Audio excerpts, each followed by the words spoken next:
G'day fellas and welcome to a casted game. Spawning in over on the west side of the map, playing in the purple on the Holy Roman Empire. We've got Divine DFP.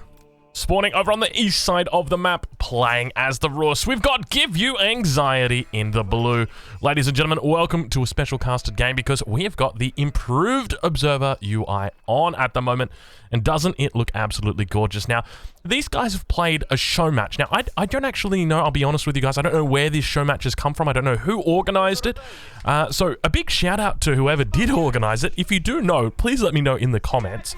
And I'll make sure that I scour through those comments and I look to them and aim to pin it just so that I can shout you out. Because, hey, if you're hosting show matches where GUA and Divine are playing, hey, that sounds like something I'm going to be interested in casting. But let's talk a little bit about this game, what we've got up here for us. So we've got a Holy Roman Empire versus the Rus. A bit of a classic matchup, something that we typically saw quite a bit early on in Age of Empires 4.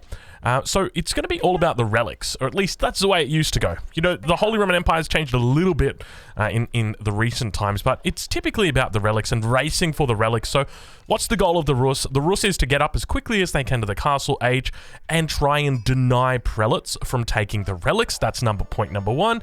Whereas the Holy Roman Empire, they want to prevent the prelates from being killed while at the same time securing the relics. So it's all just going to be about fighting for those relics because both of these civs have got relic advantages. What do I mean by that? Well, Holy Roman Empire, they've got the ability to train prelates before they reach the third age, which means that they're able to move out onto the map, get their prelates in position, and then as soon as they hit age 3, pick up the relic and start moving it back.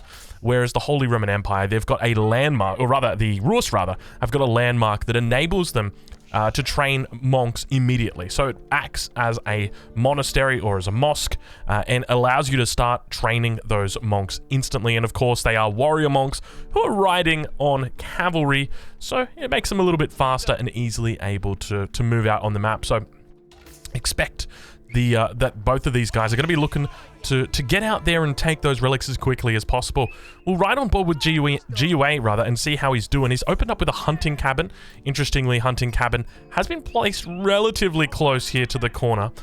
So one of the other things to note is that on this map, obviously King of the Hill, it has a beautiful little spot right here at the corner where you can take advantage of this as the Rus. You can look to try and put a high trade house down there. Now, typically, that's something that you would avoid doing if you're going to be going for a super duper early age up to age 3. So I suspect that's probably going to be the case here with GUA. Probably just going to put a hunting cabin down in the corner eventually. But we do have an age up now coming through from Divine. It's going to be the Archon Chapel that he goes for. It's a beautiful spot he's got here as well. He gets his wood line, he gets the berries, he gets the gold, and of course he gets his town center. It's right next to a straggler tree as well, so if he wants extra wood to chop close to the town center, he's going to be able to do this. A beautiful spot here. He's going to be super happy with this. I don't think you could really get a better spot than this on this map. I mean, you've got deer hunts that are further down here, but there's no way you put an Archon Chapel down there. Actually, you know what? Chuck an Archon Chapel right there between 2 hunts and a berry patch. Oh my lord, you got food for days. Actually, that would be absolutely bonkers. I wonder if you could have fit that there. I don't think you could have. There doesn't seem to me that there's enough space there. So, look, even if there was, it'd be a little bit wild doing that against the Rus when they've got so many scouts in that first age. You can see GUA already with 1, 2, 3 scouts out. So they're going to be harassing villagers. But GUA now going to be going for the Golden Gate, dropping that bad boy down. Now, for anybody who doesn't know who GUA is, well, look, I'm not going to introduce him, but I will leave a link in the description to his Twitch page. He does regularly stream on Twitch, so go leave him a follow. Go say g'day. And, yeah, he's an absolute champion, but we see Villager actually moving to the stone outcropping. This is very curious from Divine. Divine always seemed to be a bit of a fan of going for these sort of early emplacements on his outposts. And the scout does go down. GUA, a little bit of a lapse of judgment right there. GUA now reaching the second age. So I'm curious exactly what gets done with these outposts, because obviously this one comes up here. Now, that's a fair amount of resources. That's 100 wood that's gone there. I kind of feel like a wall across here might have just done even a little bit more than this. But I guess, because, yeah, I don't know. I don't know. But GUA actually going to be doing a forward wooden fortress. Look at this. Not something I expected right here. bringing around the villagers. He's got 4 coming over to this side. Another villager going towards the north. It looks like we've got ourselves a little bit of a good old-fashioned Casper Wooden Fortress rush. Yes, you always expect the unexpected. Divine now aging up as well. So we see him adding a lot of villagers here to gold, 9 in total, which to me indicates that, hey, it is absolutely time for me to go to the castle age. He's only got 5 villagers on food. So it may just be that he senses that there could be danger, and needs to probably evacuate this gold mine sooner rather than later. We can see Arislitz has come through now for him. He's playing it a little bit more defensively. We do see that he's added in the palisade walls up towards that northern position. But Wooden Fortress going to come up now for GUA. Very smart move. I love the fact that he's taken advantage here of this beautiful little position. There's so many resources here. Now going to be just moving from this spot. And GUA now going to be walling up towards the north. So now we begin to see exactly the kind of narrative that GUA is starting to string together. And this is about control. It is about taking control of the game here. Trying to force his enemy away from going into that Regnitz. He's basically saying, look, there's no chance you're getting any relics. Don't even bother. GUA walling across the whole way as well. We can see that both sides have now been walled off completely. Wooden Fortress is up. It almost seems irrelevant that this Wooden Fortress is here. It does still leave a little bit open in the middle. I'm curious if GUA is going to be going for that. No, it looks like he's just going to be sending out the early night. So ideally, you'd love to see a scout or 2 just hovering around here just to make sure no prelates are sneakily getting out. Scout, gotta be careful. GUA, gonna be losing a second scout here if he's not careful. Indeed he does. So a second scout going down for GUA. So some early errors coming in from GUA. Unforced errors as well. They're very simple ones. But he's saving up 2 tickets at the moment. No resources in the bank, realistically. Compare that over to Divine, who's about halfway up on the food towards that castle age. Interesting farm placements as well. Opts for... Oh, I can't stand these farm placements. I'm going to be real with you guys. They're just all out of sync. It's terrible. This one's fine. This one's fine. This one, though, we got to talk about this one, Divine. You got to keep those farms in a line, my friend. But wall coming through. Now, people might look at this and be like, oh, Trongo, this is a bit strange. Why didn't he wall from the wood line to the tree line and then wall from the tree line out to the cliff? And the answer is because of the chop through. There is always a potential chance for a chop through if you do that. But in this case... GUA says, no sorry, Bob. It is not going to be the case. I'm not going to allow you to do a chop through. So this is an interesting strategy. I mean, we're basically seeing GUA do the classic, the wall in. This is something that's happened a fair bit. And now, look at this, forcing Divine into a Burgrave. Now, Divine, I mean, as we said, it's about steering your enemy away from that Regnitz. And that's exactly what GUA does. So I'm curious what the response is here, because for GUA, it seems very straightforward as to what he should do. The most important thing for GUA, in my opinion, is looking to get into a second town center and then smash out just a whole bunch of knights. You just want to be making knights as well as archers, but not a lot of archers, not 2 archery ranges worth of archers, just enough archers to one-shot spearmen or lance connects in the event that they do come out, because when they do come out, Burgrave Palace is going to start absolutely shitting units out, and that's something that you got to be careful of. So knights are going to be incredibly important here. You can see GUA's walled up this line completely. It looks like the knight's going to be coming through. We see Blacksmith also coming down. So it's going to be a timing push out of Divine here. And very interesting. It's, you know, getting walled in. We'll get a little screenshot of this and just see how it looks. Just with the GUA wall in over there. Yeah, it's a complete wall in at this point. So Burgrave now going to start pumping out units. Going to start shitting out units, as we say in Australia. And we can see he's going to be turning his attention towards the gate in the wall. And so this is... That is not walled. Yo. This is not walled. GUA, fix your wall. I don't know if you've realized. Realize now if you haven't.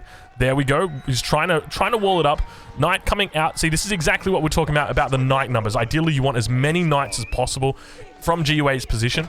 I'd love to see him just sell a little bit of that food off and potentially move into that second town center as well.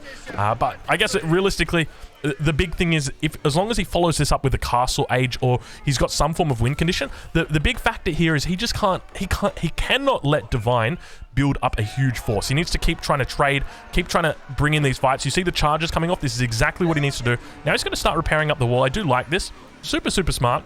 GUA playing this very well at this point in time. But yeah, I mean, at this point, GUA, he's looking pretty decent. I'm happy with how he's playing it. It seems to be a very solid move from him, and I love the way that he's used the Rus here with the fortified palisade balls. Got to be careful though. Archer's beginning to move into the enemy base. He comes in underneath that town center once again. He's lost units before. He's lost scouts to this. Now we've got, is that heavy maces coming in? Yeah, it's heavy maces coming in. It looks like he might have also got the speed upgrade. No, he's getting the speed upgrade now. So coming through, but we see double archers coming out, and this is where it starts to get a little bit confusing for me. Like, there are way too many archers here. He just needs to be running these knights, and he just needs to be charging. You know, throw another gate down up here just so you can charge openly here and get all your charges off, because you're going to get stuffed around on that choke point. But down towards the south, we hear a boar being taken. Hold on, GUA. Was there something wrong with all the hunts up here to the north? Go up there, mate. Steal away your enemy's units or their food. That's good stuff. Knights now moving into the base. GUA looking strong in the early game. It's going to be pushing in now. We're at the 11th minute. Men-at-Arms actually moving down towards his southern position, and that is 100% the right play. GUA probably needs to find a way to wall this up.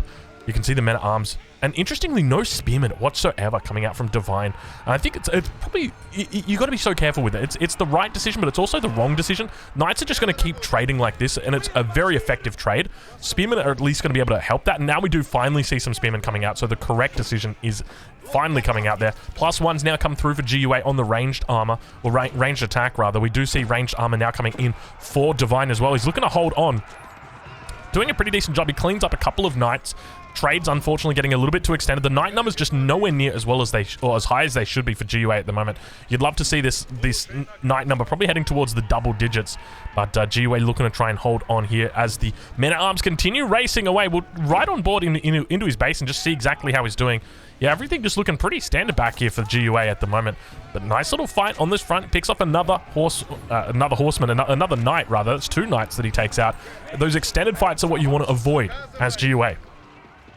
Now, typically, men-at-arms are a unit that trades relatively poorly with knights, but heavy maces gives you that extra bonus against heavy units. So in extended fights, they're going to do pretty well. They're going to do really well. But the problem is with the knights, they get to choose when they want to fight and when they don't want to fight. We see him coming in looking to try and pick off a couple of units. +1 ranged armor is through, so he's only going to be doing just a skedaddle of damage, a single point of damage as he tries to pick off those units. You can see barely even scratching them. There we go. I think he took 12 damage right there. Actually, how many archers? 16? He took 16 damage with that volley. So still Divine holds on though, and this is the thing that's sort of scary, right? Like, he's got gold in the base. In worst case scenario, he just starts taking out the stone and then starts selling it at the market for his gold. So that's worst case scenario, but he's starting to look pretty decent. I mean, he could just move up over to here. Just a handful of men-at-arms would be able to start breaking through that and at least forced out a response from GUA as well. But now more units coming in for GUA. Hopefully he's added in another stable pack here. It doesn't seem like it just yet. Oh no, my apologies. There is a second stable. So GUA doing the right thing. But now starting to stack up a few more resources. It's up to about 600 food at the moment. 700 food shortly. Now starting to siege down this position. And Divine, you know, he's been locked in that base. GUA was just holding him hostage, but now all of a sudden Divine's looking to break out. Spearmen on the backside. These are veteran spearmen as well, so you got to be careful of these because these guys are going to look to protect the men-at-arms, and indeed they do. Spearmen just going to be able to almost one-shot that early knight. Got to be so careful in that position. Archers just looking to try and take out these spears, and this is what I was talking about a bit earlier, in that you don't need this many archers, because if you're just one-tapping spearmen, all you need is enough archers to one-shot those spearmen. That's all the archer serves the purpose of.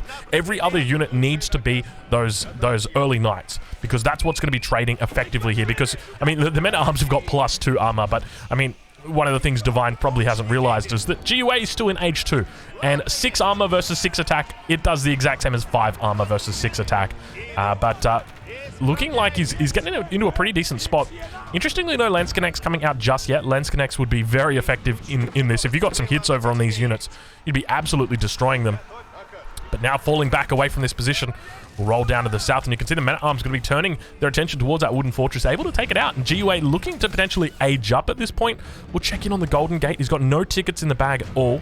Only 6 villagers on gold, 15 villagers still on wood. So perhaps it is indeed still a bit of a, little bit of a, of a feudal fight or a feudal look that he's going for, but you can see GUA was looking to re-wall this in, but obviously scared. But now the numbers are starting to look very healthy for Divine.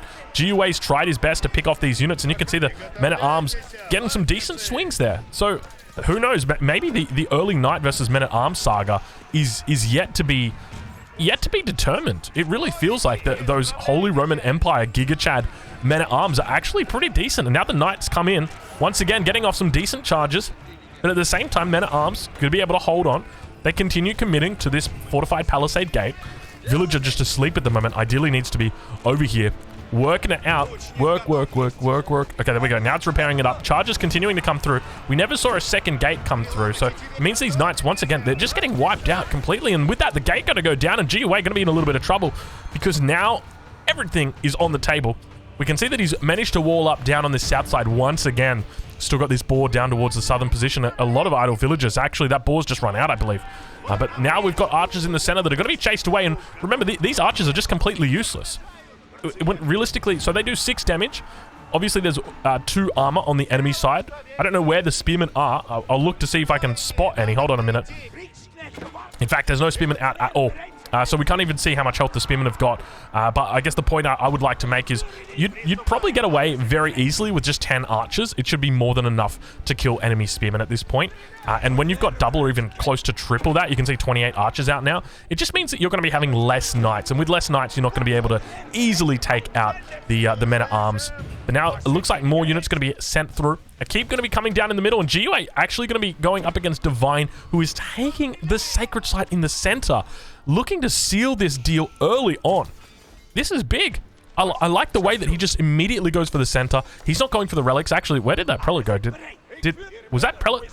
He sniped the prelate. GUA snipes the prelate.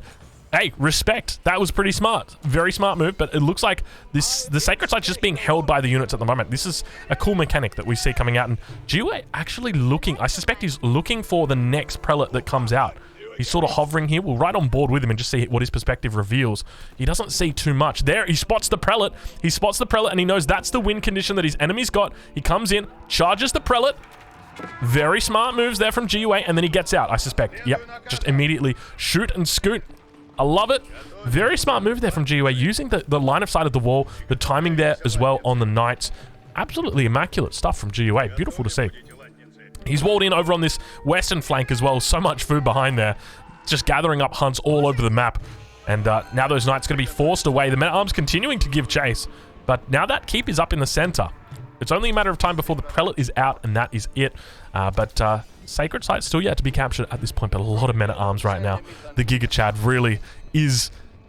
It's getting crazy. I can't believe you wall in the Giga Chad, and this is what you get. You get absolutely demolished. I'm curious as to how GUA could have played it. Maybe he could have... I mean, we talked about the potential for a second town center, and I think that would have started paying dividends. You know, had he got that around the 7 or 8 minute mark after those walls, I think he'd be in a great little spot here. Or if he'd looked for an age up a bit earlier and maybe moved into crossbows, then that would be another potential. But you can see GUA in age 2. He's going to be doing his best to try and fight up against this, but it's just going to be so damn difficult. Normally, you'd be like, yeah, well, he can stay age 2, but there just hasn't been enough knights, and now he looks to add in a 3rd stable, a 4th stable, and a 5th stable, but that Sacred Site in the center has been taken, and now the Giga Chad Divine begins rampaging through the base of GUA. He heads onto the gold mine. He's losing villagers over there, down on the berry villages. The Knight's going to be coming in, turning around. The Men-at-Arms look to start swinging and engaging with them. Got to be careful here. Keep in mind, no crossbows because no age 3 just yet. These are only early Knights. Continuing to rally units across the map. We're right on board with Divine.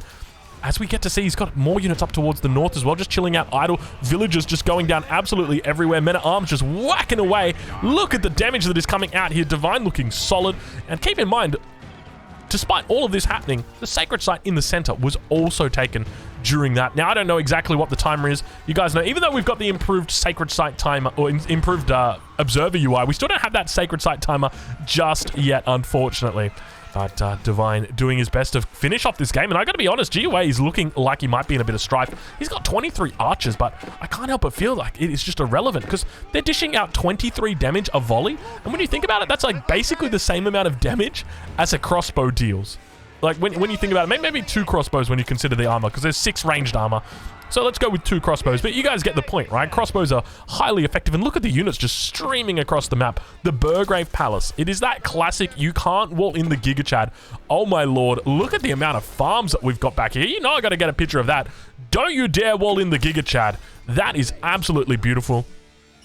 Now we start to hear relics being picked up. Of course, it's not GUA. He's still in H2. H3, Divine, he's going to be the only one holding it down. And Divine going to be looking very strong in this game. This first game in the series between these two guys. Now, as I mentioned, I don't know who hosted this show match. So big shout out to them. And I'll make sure I leave a comment. Once somebody's identified who that was, I'm going to leave a pinned comment on this video and just direct them. So, you know, go shout him out. I don't know who it could be. It could be Jesseology. It could be Salami. It could be anybody. It could be EGC TV for all I know. I got no idea who it could be. But with that, GG gets called. And it looks like it's going to be GUA tapping out. Divine going to be the successful player of this game. Fellas, thank you so much for watching. I hope you've enjoyed this casted game. Of course, you know, you guys now know what happens. At the end of the day, you can't lock the Giga Chad in. They'll only get you.